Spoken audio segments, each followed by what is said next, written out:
WrestleMania 41 delivered a spectacle filled with jaw-dropping surprises, emotional turns, and unforgettable in-ring action. As us fans continue to buzz about the historic two-night event, we're going to take a look back at what defined the show on the grandest stage of them all in 2025. This is the main event, Marks, and today I'm ranking the top 10 matches and moments of WrestleMania 41 in Las Vegas, Nevada. Now, let's get into it. This is the main event! Before we dive into what I loved about the show and why, let's take a quick peek at a couple of things I really did not enjoy. Don't worry, it's a short list. The New Day versus the War Raiders for the World Tag Team titles. To get this out of the way, the match wasn't bad at all. It was actually pretty good. I enjoyed it. It's not that it didn't belong on the show, it's that it felt like, why? Especially when you've got a much more interesting thing going on for the SmackDown Tag Team titles, which were not featured on the show. Neither team had special entrances. The New Day had some anime gear, I'm guessing. The War Raiders did their typical stuff. It was a good match, and the New Day won the belts. Cool enough, I guess, but it didn't stand out whatsoever. Stone Cold biffing with his ATV. WWE Hall of Famer Stone Cold Steve Austin made a memorable entrance riding his trademark ATV, but the moment turned chaotic when he accidentally crashed into a barricade, knocking a female fan out of her seat. Despite the mishap, which drew gasps from the audience, Austin quickly checked on the fan before entering the ring to announce the attendance, which was reported at 63,226 for the night and a total of 124,693 for both nights. Well, I'll have to wait to see what Uncle Dave has to say. Well, actually... The incident occurred just before he celebrated with his trademark beers, and the show went on to the main event. Supposedly, Nick Khan was called out to help avoid a lawsuit, but as of now, there's no word on what the hell is going on. The lack of special entrances. Every single WrestleMania, I look forward to seeing what kind of special, spectacular entrances are thought up for each superstar. Sure, not everyone gets a flashy entrance, but most will at least wear some cool new gear, but it just seemed like only a few superstars actually had cool custom entrances for the show of shows this time around. And even some of the special entrances were pretty lame. Charlotte Flair and LA Knight drove onto the stage in expensive cars, Cody had some dirt bikers drive around while he dressed up like Evel Knievel, Drew McIntyre dressed like the Doomslayer from the new Doom the Dark Ages game. The only big-time entrances that really stuck out to me were Bianca Belair, Tiffany Stratton, Seth Rollins, and John Cena, the latter of which had a lack thereof special entrance. And finally, Cody Rhodes versus John Cena for the undisputed WWE title. This is the match that closed the entire show. I didn't know if this was John Cena just not being good at working a heel, which I understand, or him being rusty in singles competition, but man, this one dragged. It honestly felt like it never really got going, if you catch my drift. It dragged and dragged. Cena walked around and stalled a lot. He also spammed the hell out of the attitude adjustment, even hitting the Super AA off the middle rope at one point, and yet Cody kept kicking out. Why? So that they could get Travis Scott involved again? I don't know who Travis Scott has compromising photos of at WWE or the TKO group, but I'm really tired of seeing this fool. That moment in and of itself was awkward. Sure, Cody got revenge, sort of, for Scott giving him a black eye and a busted eardrum, but this match was just not good. And it led to such a great final moment of the weekend, too, which makes it all that much more unfortunate. Okay, now that we've plowed through some of the negative, let's make like DDP and get positive up around here with the top 10 matches and moments of WrestleMania 41. Number 10, Jacob Fatu versus LA Knight. Yeah, for the United States title. Let me talk to ya. In a hard-hitting clash between the explosive Samoan werewolf Jacob Fatu and the ever-charismatic LA Knight, the U.S. Championship match cranked up Night 1 with a bang. Fatu's high-impact offense collided with Knight's savvy, creating a compelling battle of power and personality. In the end, Fatu emerged victorious, establishing himself as a major singles threat in WWE. It was a star-making moment for the Samoan powerhouse and a reminder of Knight's unwavering popularity. Let's hope this sets Knight up for a run at the big belt. Yeah. Number 9. Joe Hendry's WrestleMania debut. If there's one thing for certain, it's that fans around the world believe in Joe Hendry. And at WrestleMania 41, WWE officially did too. Making his long-awaited debut on the grandest stage, Hendry was met with one of the loudest pops of the weekend when Randy Orton needed a mystery opponent. Someone said his name, and he appeared. With his theme song, his undeniable charisma, and his in-ring abilities, the TNA World Champ proved that he belonged. While his match wasn't a marquee bout, since he was just filling in for the injured Kevin Owens, and he inevitably ate an RKO, his arrival alone was one of the most talked about debuts in recent Mania history.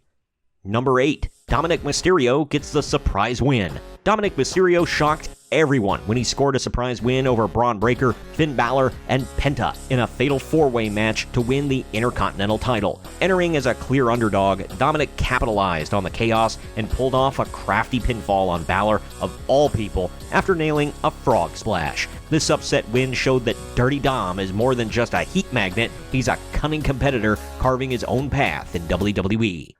Number 7. Jey Uso chokes out Gunther to win the world title. Main event, Jey Uso completed one of the greatest underdog stories in recent memory by defeating the seemingly unbeatable Gunther for the World's Heavyweight Championship. In a brutal, emotional match, Jey managed to choke out the Ring General in a rare sight to claim his first singles world title. The image of Jey holding the gold, surrounded by his brother, fireworks, and fans chanting, "Yeet!" is one that will live on in WrestleMania history. That one went to all the doubters online.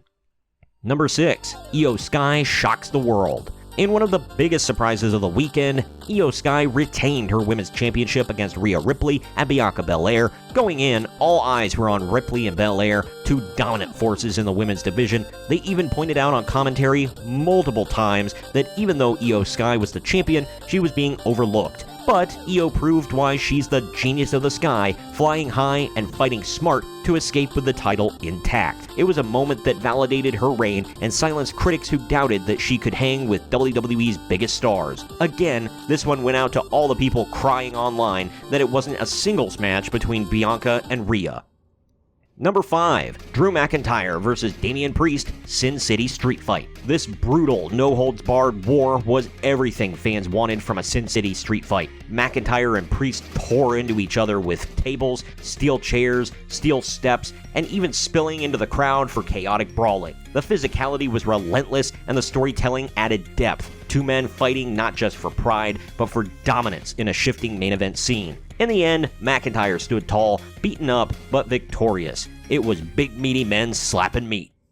Number 4. Becky Lynch returns. With the women's division hitting a fever pitch, the return of Becky Lynch at WrestleMania 41 was the perfect surprise. Lyra Valkyria was supposed to be teaming with Bayley to take on the women's tag team champions of Liv Morgan and Raquel Rodriguez, but Bayley suffered a last-minute injury and had to be replaced. The crowd erupted as the man made her way to the ring, stepping up to team with the woman who once defeated her for the NXT Women's title. It was a pretty good tag team match that showcased what all four women could do. Becky ended up getting vengeance on Liv Morgan, who put her on the shelf a year ago by pinning her off of a manhandle slam. One thing is for certain, with Becky Lynch back, business is about to pick up. Number 3. Tiffany Stratton versus Charlotte Flair WWE Women's title match. In a generational clash, Tiffany Stratton and Charlotte Flair delivered one of the weekend's standout matches. If not for the story that went into the main event, I would have said that this should have closed night one. Flair, the seasoned veteran and multi-time champion, faced the rising star who has dubbed herself the center of the universe. The match was a showcase of athleticism and drama, ending with Stratton pulling off the biggest win of her entire career. She didn't just beat Flair, she announced herself as the next queen of WWE. The way that people look at Trish Stratus, Lita, and even Charlotte Flair and Becky Lynch today, we'll be looking at Tiffany Stratton that way in a few years. Mark my words. Number 2. John Cena wins his 17th world title. In what may go down as one of the most historic moments in WrestleMania history, John Cena captured his 17th world championship from Cody Rhodes, breaking Ric Flair's long-held record. The crowd erupted in a mix of nostalgia and disbelief as Cena hit the final attitude adjustment for the win. With a huge smile on his face, Cena hoisted the gold one more time, standing next to Travis Scott, cementing his legacy as possibly the greatest of all time. This wasn't just a title win, it was a moment decades in the making. I can say whatever I want about the match quality, but this finish was worth it. And number 1, Paul Heyman chooses Seth Rollins. No moment sent shockwaves through the wrestling world quite like the finish of Night 1. In a shocking betrayal of both CM Punk and Roman Reigns, Paul Heyman officially aligned himself with Seth freaking Rollins, handing him a steel chair and helping him dethrone the Tribal Chief. The night was already tense when Paul Heyman had to accompany Punk to the ring and not Roman, but when Heyman low-blowed Punk, we thought for sure that he was going back to work with the OTC. The moment echoed Heyman's past allegiances and betrayals, creating an instant classic WrestleMania twist. With the bloodline fractured and Heyman backing Rollins, the WWE landscape is forever changed. The wise man has a new meal ticket. WrestleMania 41 will be remembered as one of the most unpredictable and thrilling editions in the event's storied history. With new champions crowned, legends rewriting history, and rising stars staking their claims, this year's Showcase of the Immortals delivered damn near everything fans could have hoped for and more. Comment with your thoughts on all of this. Do you agree with my list and my takes? Why or why not? What did I leave off that you would have included? Did you enjoy WrestleMania 41? And what was your favorite night? Let me know down in the comments section. Also, please share this video around to everyone you know, and don't forget to like the video, subscribe to the channel, and click the little bell to be notified every time I post brand new content. This has been the main event, Marks, and I'll see you next time.